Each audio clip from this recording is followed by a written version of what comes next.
अस्सलाम वालेकुम स्टूडेंट्स, मैं हूं मोहम्मद वसीम और आज हम सॉल्व करेंगे exercise constructed response question chapter 14 class 12 new syllabus Punjab board physics. हम बेटा पहला क्वेश्चन देखते हैं। Why marching troops are asked to break their steps while crossing bridge, explain. हम बेटा क्वेश्चन समझ लेते हैं कि ट्रूप्स को मार्चिंग ब्रेक करने के लिए कहा जाता है वाइल क्रॉसिंग ब्रिज। क्यों? हम बेटा इसका आंसर देखते हैं कि marching troops break their steps to prevent resonance. Resonance क्या कर सकती है?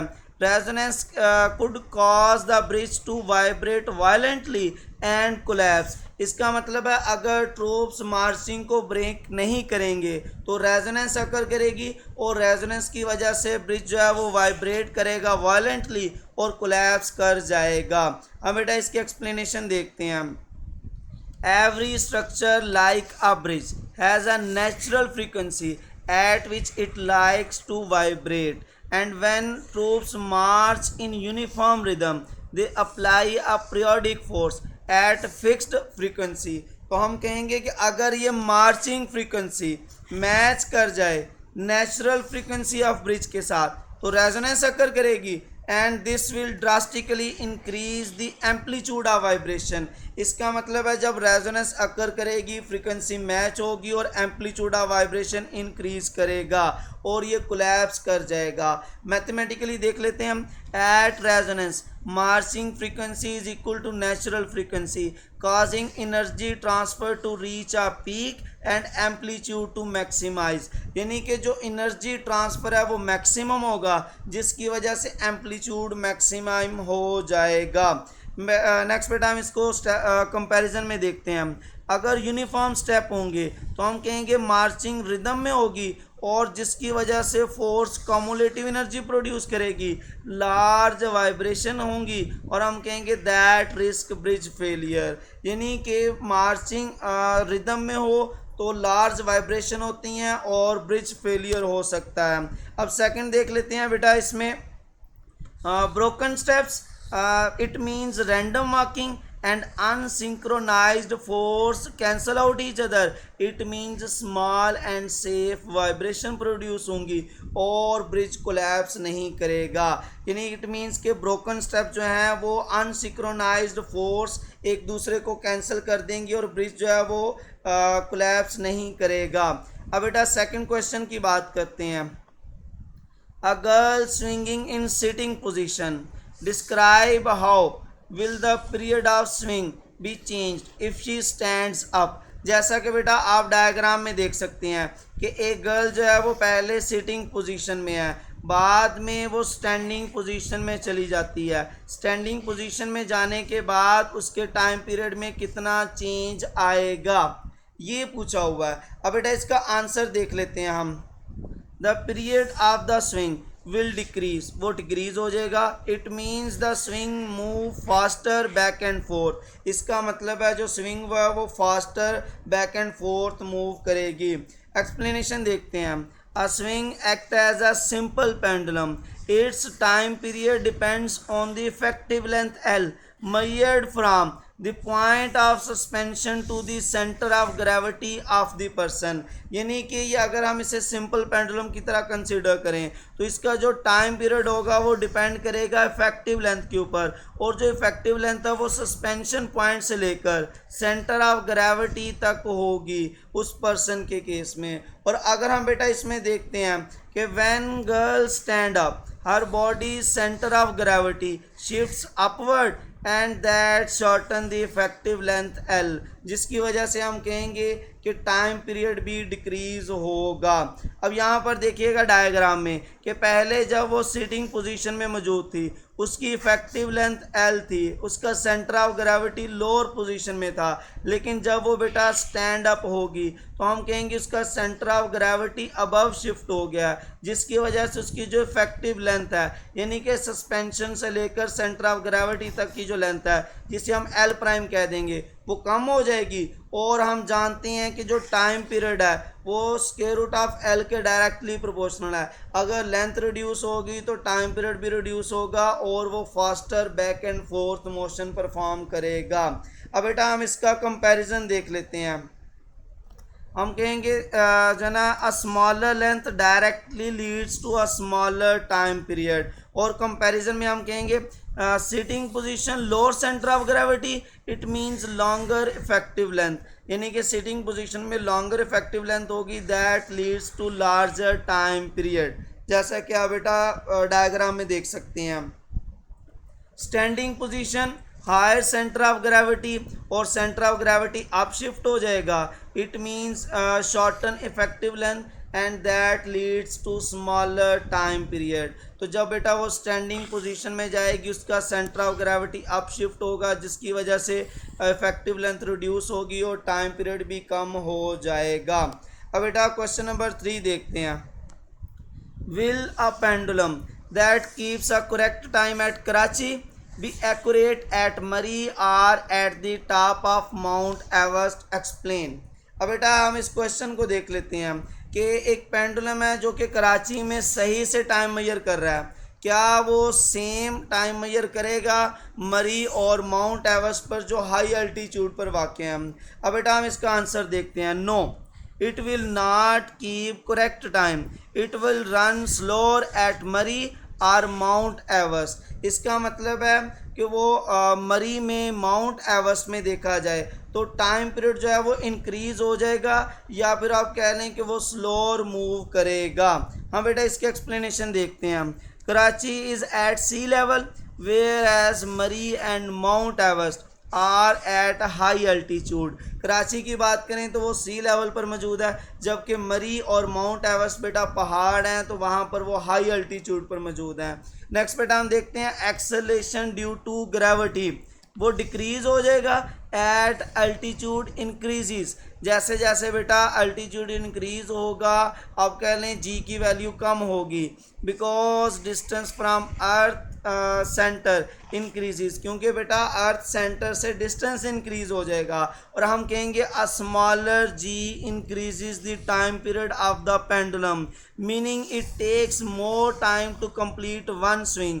ज़्यादा टाइम पीरियड से मुराद है हम कहेंगे कि जैसे जैसे जी की वैल्यू इंक्रीज़ होगी टाइम पीरियड स्मॉल होगा और वो ज़्यादा टाइम लेगा एक रोटेशन कंप्लीट करने में। हम बेटा इसको मैथमेटिकली देख लेते हैं। हम जानते हैं टाइम पीरियड का formula T is equal to 2πL/g, और अगर हम बेटा न्यूटन लॉ ऑफ ग्रेविटेशन की बात करें तो जी की value capital G m/r + h का स्क्वायर आ जाएगा। जैसे जैसे बेटा अल्टीट्यूड हाइट बढ़ेगी जी की वैल्यू कम होगी, और हम जानते हैं कि जी की वैल्यू जैसे ही कम होगी टाइम पीरियड इंक्रीज़ होगा और वो ज़्यादा टाइम लेगा एक स्विंग कंप्लीट करने के लिए।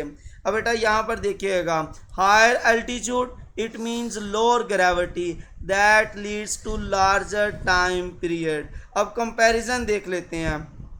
कराची यानी कि सी लेवल की बात की जाए तो जी की वैल्यू ज़्यादा होती है, it means shorter time period, और हम देखेंगे clock ticks normally and accurate time will be measured. और अगर हम बेटा मरी या माउंट एवरेस्ट की बात करें तो वो हाई अल्टीट्यूड यानी कि पहाड़ मौजूद है वहाँ पर, it means lower g, it means longer time period, और क्लॉक टिक्स स्लोली और वो लूज़ कर जाएगा टाइम और सही मेजरमेंट नहीं करेगा। अब बेटा हम नेक्स्ट क्वेश्चन की बात करते हैं। Question number 4, a wire Hanks from a dark high tower so that its upper end is not visible. How can we determine the length of tower? अब बेटा डायग्राम में आप देख सकते हैं कि एक टावर है जिसकी हाइट के बारे में हम श्योर नहीं है क्योंकि अपर एंड विजिबल नहीं है, तो हम उसकी लेंथ कैसे मेजर करेंगे? अब बेटा इसका आंसर देखिएगा। We can determine the length of wire and this the tower by turning the hanging wire into a simple pendulum. तो आप कह लें कि वहाँ पर अगर एक सिंपल पेंडुलम लटका दिया जाए तो आप उस सिंपल पेंडुलम की मदद से उस टावर की लेंथ को मेजर कर सकते हैं। एक्सप्लेनेशन देखते हैं। Attach a small heavy mass a metal bob to free bottom end of the wire and pull it slightly to one side and release it so it swing with small angle. इसका मतलब हम इसको pendulum बना देंगे, small angle होगा तो वो pendulum की तरह बिहेव करेगी मेटल बॉब। नेक्स्ट हम देखते हैं बेटा, मेजर द टाइम फॉर 20 और 30 complete oscillation using a stop watch. तो बेटा आपने उस स्विंगिंग पेंडुलम की ऑसिलेशन देख लेनी है। जैसा कि बेटा आप डायग्राम में देख सकते हैं कि ये वो पेंडुलम है जिसको हैंग किया गया है। आपने बेटा इस पेंडुलम में 20 to 30 वाइब्रेशन के लिए टाइम नोट कर लेना। जब बेटा आप टाइम नोट कर लेंगे तो टाइम पीरियड कैलकुलेट हो जाएगा और जिससे आप लेंथ मेजर कर सकते हैं। अब यहाँ पर देखिएगा इस वैल्यू को हमने क्या करना है, स्क्वायर ले लेना है। स्क्वायर लेंगे तो ये टी स्क्वायर आ जाएगा, दूसरी साइड पर स्क्वायर रूट खत्म और 4 पाई स्क्वायर एल ओवर जी आ जाएगा। इसमें से बेटा अब हमने लेंथ को सेपरेट करना है जो किसके बराबर आएगा, G T square over 4 pi square. अब बेटा इसमें हम देखें तो जी की वैल्यू 9.8 हम जानते हैं, 4 पाई स्क्वायर कॉन्स्टेंट है ये भी हम जानते हैं। अगर टाइम पीरियड फाइंड कर लिया जाए तो आप वैल्यूज पुट करके लेंथ मेजर कर सकते हैं। हम बेटा देखते हैं इसमें step by step. Step 2 determine length. अब कह लें कि measure total time for n swing. अब एन से मुराद है 20 या 30 स्विंग्स के लिए आपने टाइम नोट करना है। तो टाइम पीरियड किसके बराबर होगा, हम देखेंगे बेटा इसमें जो टाइम पीरियड है वो टोटल टाइम जो आएगा, यानी कि टाइम आप कह लें फॉर 20 वाइब्रेशन डिवाइडेड बाय जितनी वाइब्रेशन होंगी, नंबर ऑफ वाइब्रेशन, तो क्या आ जाएगा, टाइम पीरियड आ जाएगा। और जब बेटा टाइम पीरियड आ जाएगा तो हम वैल्यू पुट करेंगे लेंथ वाले फार्मूला में और लेंथ मेजर कर लेंगे, L is equal to g t square over 4 pi r square. और जब बेटा लेंथ आ जाएगी तो वही लेंथ होगी किसकी, टावर की। नेक्स्ट बेटा हम नेक्स्ट लास्ट क्वेश्चन देखते हैं इसमें, second last. Will the period of a vibrating spring increases, decreases or remain constant by addition of more mass? Explain। अगर बेटा मैस ज़्यादा ऐड कर दिया जाए मैस स्प्रिंग सिस्टम में तो क्या उसका टाइम पीरियड डिक्रीज़ होगा, इंक्रीज़ होगा या वैसे का वैसा रहेगा। हाँ बेटा इसका आंसर देखते हैं हम। The time period will increase, जो टाइम पीरियड है वो इंक्रीज होगा जब बेटा आप ज़्यादा मैस ऐड करेंगे। जैसा कि आप बेटा ये डायग्राम देख सकते हैं, पहले जो मैस है वो कम अटैच किया हुआ है, बाद में जो मैस है वो बढ़ा दिया गया है। आप देख सकते हैं यहाँ पर एग्जांपल दी गई है। फॉर एग्जांपल पहले 2 kg मैस था, बाद में 8 kg मैस बढ़ा दिया गया। तो जैसे ही बेटा मैस बढ़ेगा टाइम पीरियड भी बढ़ जाएगा, यानी कि वो स्लोली मूव करेगा एक वाइब्रेशन कंप्लीट करने के लिए। हम बेटा एक्सप्लेनेशन देखते हैं। The time period of a mass spring system depends directly on the attached mass and inversely on the spring constant के। अगर हम बेटा सेम स्प्रिंग कांस्टेंट के ऊपर मैस ऐड करें, यानी कि adding more mass increase the inertia of the system making it resist change in motion. बेटा ज़्यादा मैस इसका मतलब ज़्यादा इनर्शिया जो कि रेजिस्ट करेगा मोशन में चेंज को। हम देखते हैं this cause mass to move slowly back and forth, जिसकी वजह से मैस जो है वो स्लोली मूव करेगा बैक एंड फोर्थ। हम जानते हैं मैस स्प्रिंग सिस्टम के लिए टाइम पीरियड का formula T is equal to 2 pi square root of M over K के बराबर है, जिसमें आप कहेंगे कि टाइम पीरियड जो है वो स्क्वायर रूट ऑफ M के डायरेक्टली रिलेशन है, यानी कि मैस ज़्यादा होगा तो टाइम पीरियड भी ज़्यादा होगा। अब बेटा हम कंपैरिजन देख लेते हैं। Light mass it means less inertia and fast oscillation. Less inertia का मतलब वो तेज़ी से मूव करेगा, it means smaller time period.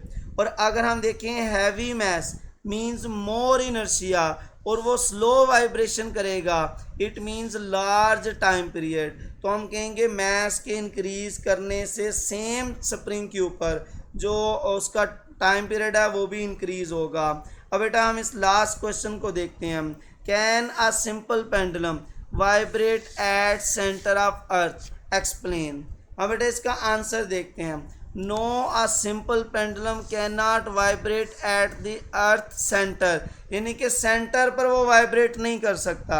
अगर हम बेटा सेंटर में देखें तो सेंटर में आप कह लें कि वहाँ पर जी की वैल्यू ज़ीरो हो जाती है, जी ज़ीरो होगा, इसका मतलब है कि उसका जो टाइम पीरियड है वो इन्फिनिटी हो जाएगा। इन्फिनिटी टाइम पीरियड से मुराद वो कभी भी अपना एक वाइब्रेशन, एक स्विंग कंप्लीट नहीं करेगा, या आप कह लें कि इन्फिनिट टाइम लेगा, यानी कि अनडिफाइंड टाइम लेगा एक वाइब्रेशन कंप्लीट करने के लिए, या दूसरे अल्फाज में वो कभी भी अपनी एक वाइब्रेशन कंप्लीट नहीं कर सकेगा। एक्सप्लेनेशन देखते हैं। A simple pendulum requires a restoring force to pull the back towards its equilibrium position. तो आप कह लें बॉब को इक्विलिब्रियम पोजीशन पर वापस खींचने के लिए किसी रिस्टोरिंग फोर्स की ज़रूरत है, जो आप कह लें कि सेंटर में मौजूद है। अब सेंटर में ग्रेविटी ज़ीरो, इसका मतलब रिस्टोरिंग फोर्स भी ज़ीरो। रिस्टोरिंग फोर्स ज़ीरो, इसका मतलब वो वापस कभी भी नहीं आएगा इक्विलिब्रियम पोजीशन पर, अगर आप उसे डिस्प्लेस कर देंगे फार स्मॉलर एंगल। तो देखिएगा बेटा, this restoring force is provided by gravitational force which is equal to weight mg। और अगर हम देखें at the exact centre of earth the gravitational pulls from surrounding mass cancel out, यानी कि सेंटर पर एग्जैक्टली आप कह लेंगे कि जो तमाम अर्थ की ग्रेविटेशनल पुल है वो कैंसल आउट हो जाएगी और जी की वैल्यू ज़ीरो आ जाएगी, और हम कहेंगे without gravity there is no restoring force to cause oscillation. बेटा ग्रेविटी के बगैर कोई रिस्टोरिंग फोर्स ही नहीं होगी और कोई ऑसिलेशन भी नहीं होगी। टाइम पीरियड आप देख सकते हैं 2π√L/g, और जी ज़ीरो तो हम कहेंगे टाइम पीरियड इन्फिनिटी। अगर हम बेटा मैथमेटिकली देखें, when g zero the time period becomes infinite, meaning the pendulum takes infinite long time to complete one swing, या फिर दूसरे अल्फाज में कह लें it never swings back at all, वो कभी भी वापस मुड़ कर नहीं आएगा, क्योंकि बेटा कोई रिस्टोरिंग फोर्स नहीं होगी, क्योंकि कोई ग्रेविटी नहीं है। कंपैरिजन देख लेते हैं हम। एट अर्थ सरफेस पर हम जानते हैं जी की वैल्यू 9.8 है, रिस्टोरिंग फोर्स एग्जिस्ट करती है, पेंडुलम स्विंग करता है नॉर्मली। और अगर हम बेटा बात करते हैं एट सेंटर ऑफ अर्थ, जी की वैल्यू ज़ीरो है, तो आप कह लें ज़ीरो रिस्टोरिंग फोर्स का मतलब है time period has infinite time, so no oscillation occurs, तो कोई ऑसिलेशंस भी नहीं होंगी। इसको बेटा लाइक शेयर और सब्सक्राइब कीजिएगा। अल्लाह हाफिज़।